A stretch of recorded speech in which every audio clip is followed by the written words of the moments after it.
This is Willis's World, back with another kit review, this time for the Awakening Warrior. Unlike with my Succession Warrior, Awakening is so much funner. I do need to unlock all of these real quick, because while I was playing with the Succession, I locked all of these so I could not use them, and couldn't transfer into it, because yes, there are ways to transfer between the two.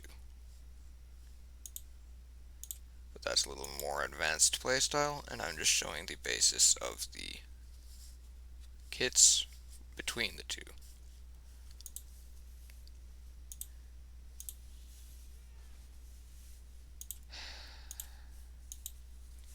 I'm sorry that I didn't lock this before I started recording. Like I said in my previous Warrior one, I have had a long night. But that is alright. Still need to get this done because no one else will.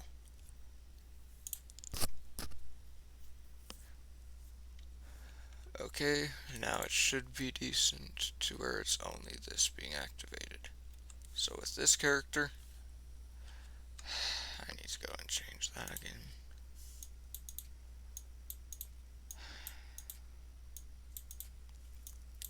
Its skill rotation is actually very fun. And in my opinion, as bad as the main kit is, the Awakening kit makes it worth it. So I will go over what the rotation will be before I actually go and show it off in combat.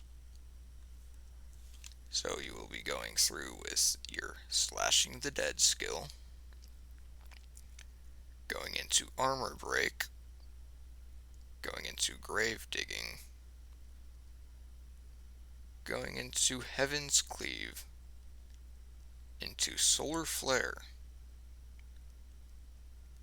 into Pulverize, and then once you're to Pulverize, you will hold your left mouse button, and once that skill action is through, you want to hold your left and right skill mouse buttons and let that ability fully charge. And I will show you what I mean once I get into combat. So I will start with my 1. Oh, I need to swap states. I'll start with my 1 into my 2, my 3, my 4, my 5, my 6, into my 7.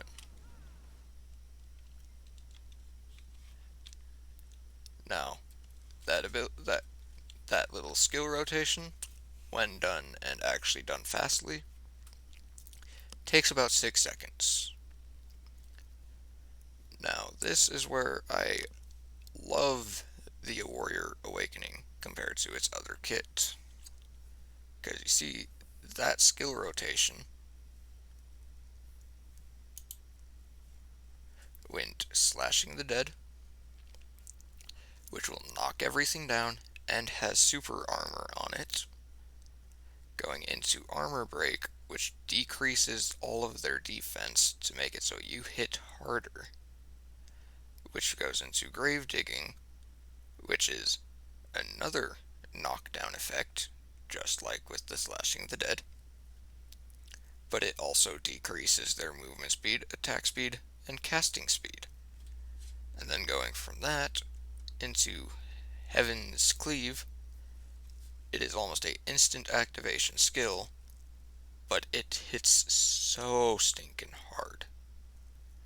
Now, to make it even more powerful, it also applies floating to the target, which will knock them into the air, which is why I have Solar Flare following that. It having air attack down there means if they're in the air, this will be doing extra damage. Extra damage on this means a higher damage bleed and a higher base attack.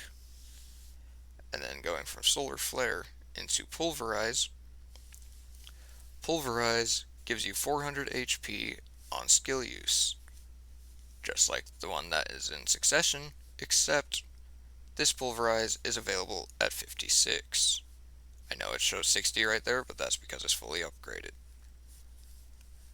Almost all of this rotation is actually available at 56 and 57. So it's a lot easier to get than the Succession healing. But the part that makes me fall in love with the warrior is not the Pulverize. It is the flow on the Pulverize. You see, after you activate Pulverize, you know how I said hold your left mouse button? This is why. It will go off of the flow there, and it will spin again. That second spin hits 7 times to up to 10 targets. Now, in base, yeah, that's a lot of damage. Now, the part that is broken about it is that it does 150 HP for each of those hits. If you activate this flow in a group of 6 enemies at a sliver of health, you will be healing back to full health. And it is only on a 9-second cooldown. And yeah, it's so damn broken. Now, if you want to get a little more healing into there, and that's not enough to appease your need for healing, in the skill rotation, the Solar Flare, after you activate that, you can also press space to get Overwhelm activated. It is a 4-hit skill that hits 10 targets. It also has 60 HP per hit. It is a decent heal, but if you're needing a big chunky heal, don't rely on that. That's only like if you're at half health, you can use that. But if you're in critical state, that Flow Tempest will heal you back up to full like you have no business being there. And to show you which skill that is, it is the one I have in 6th slot. You have to activate, and then you have to go straight into your left, and you need to hold your left, and that will activate that. Now the part that is fun about it, besides all the insane healing, you can also pair that with that into your reckless blow. And that is the hold both left and right. If you fully charge that, it is 10 hits to 10 targets. Now, it doesn't sound like that much on paper, but this skill can get skill add-on. Like if you see where my resource is, the yellow bar beneath my health, it's at half resource. If I were to come over to this guy, go skill add-on, and this is where the skill add-on menu is right now, still on Succession stuff. In future videos, I will be doing more prep before them. I was just eager to get to the awakening on this guy. But you can scroll down over to Reckless Blow. You click it, and for this character, I actually really like doing HP per hit and resource gen per hit.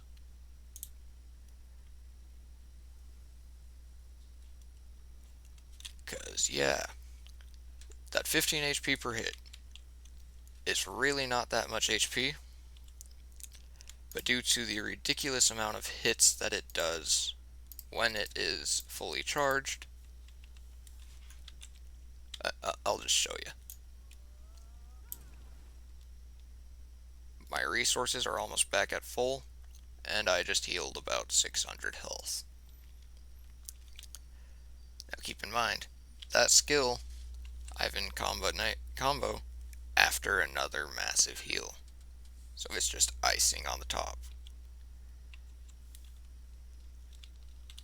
Because you'll be going yoink, yoink, yoink. all three of those abilities. Heal.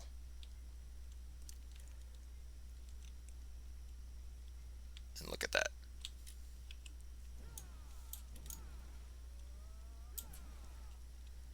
By the time I'm done with that alone, there is 3 seconds left on that heal.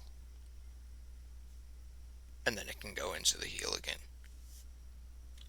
So technically, if you really wanted to, you could ignore all the other skills and just spam those 3 skills. Although there will be space between them. Which is why I chose these. Because yeah, the skill rotation between them is just so stinking smooth.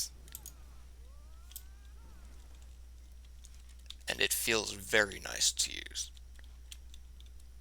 If you want a character that heals a lot and is good for endgame grinding, this character heals enough that if you get enough DP in your character, you could be pushing areas that your DP simply should not allow. And in bonus to it, for those areas, because yeah, those areas you don't really want to be hit, my recommendation, before you even start the flow of skills, hold your Q, bait them in, have them smack you, and this also gives you another buff. All of your DP will increase for 10 seconds, and all of your AP will increase for 10 seconds. My recommendation before you start the flow, have both of those at fully 10 seconds, and then you can go instantly into your combat, and you'll have the damage burst for the full combo.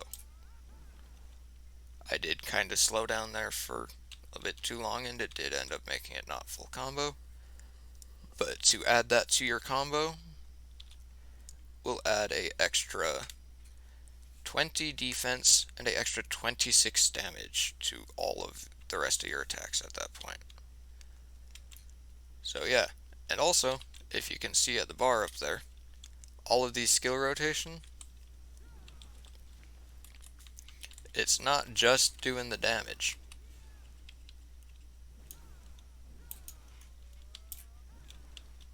If you look up there, up at the Scarecrow health bar, you've got bleeds, you've got attack speed down, slow, cooldown increase, and a lot of things going on them. The Warrior Awakening is well worth doing the grind of the Succession. And that is it for the Warrior Awakening. See you next time.